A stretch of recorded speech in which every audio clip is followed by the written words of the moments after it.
he talks about Kanye West coming to him for a tarot reading. And so the first thing he says about Kanye West is that he loves him very much. I like this guy. And Kanye West said, I will pay you $10,000 for a good idea. That's what he said to Jodorowsky. I'll pay you $10,000 for a good idea. Like I've heard this story. And then Jodorowsky says, I think I can get 3 good ideas. And so Kanye West says, sure, I'll pay you for all 3. Right. And then eventually he does a tarot reading for Kanye West. And it's very different than the Pinchbeck reading. And in the Kanye West reading, again, he's retelling this. In the Pinchbeck video, you're seeing it in real time. In the Kanye West story, the first card that he flips over is the World, which is a pretty significant card. Right. He basically says, like, the world is yours. Right. Then the next card he flips over is the Magician. And the Magician has all these tools at his disposal. And then the final card that he flips over is the Fool. And I think when you look at that 3-card reading for Kanye West, it encapsulates him, right? Because he's a world figure. He's moved in a number of different worlds. The Magician could represent hip hop, music, fashion, all the different tools that he has at his disposal, right? And that he's willing to take on the persona of the Fool and literally step off the cliff without looking, or without some degree of consequence about what might happen. Right. Rounding off the Daniel Pinchbeck piece. I do have one last piece to offer on that. Yeah. Pinchbeck. Robert Forte is a really good friend of mine, and he was invited to speak on a psychedelic panel with Daniel Pinchbeck under the strict instructions that he not mention 9/11. And after their talk, there were questions from the audience, and someone asked about 9/11, and Robert Forte was talking about it, and Daniel Pinchbeck interrupted and shutted him down and said, we're not talking about that nonsense.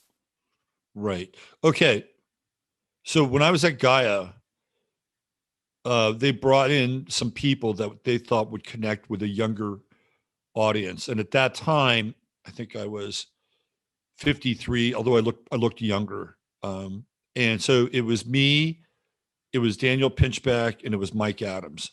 And so they brought all 3 of us in at that time at Gaia. And Mike Adams was doing a show with another guy. It was like a buddy of his.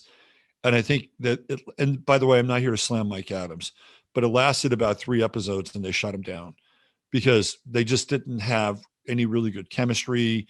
They weren't really bringing up anything salient.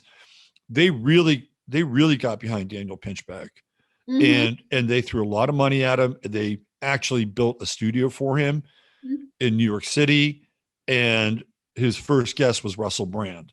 So they were loading the deck for Daniel Pinchbeck to be able to have a show on Gaia. And it didn't happen. And it's not because Gaia wasn't willing to invest in him, because they would send out a film crew, production, everything. It's because Daniel couldn't handle a show. He couldn't carry a show. You know, he has the charisma of this plastic bucket I'm looking at across from me. I'm sorry. That's just, he's a great writer, but just because you can write, it doesn't mean you can talk. And that. So that was my connection in sort of in that world. And out of the 3 people that were brought in, I was the only one that was left standing. And I did 25 other shows until I started to talk about Barack Obama. But that's another point. Well, that's really interesting that you bring that up, the lack of charisma, because I was at Burning Man in 2005, and I was with some girlfriends at a Pinchbeck talk in one of the tents. And we were all in the front row, and and again, like, I don't mean any disrespect. He had a great influence on my writing career in the early days. I think he's a very talented writer. I agree. He's not a traditionally attractive man, right? And he isn't actually that charismatic. And it was interesting because after that talk, every girl that I know who was there, we were all in love with him. And it was like, what black magic is going on? Because there's nothing he's not presenting as attractive. He's not charming or anything. So it had me thinking, like, what's working through him? What, like at that time, and I wasn't suspicious in the way that I am now, it just struck me as odd that we were all so drawn to him. Right. Yeah. So you all broke up with him simultaneously? Is that what happened? I bet his wife was happy about that. All his groupies just we're gone, we're out of here. Not that you're a groupie. Okay. Well,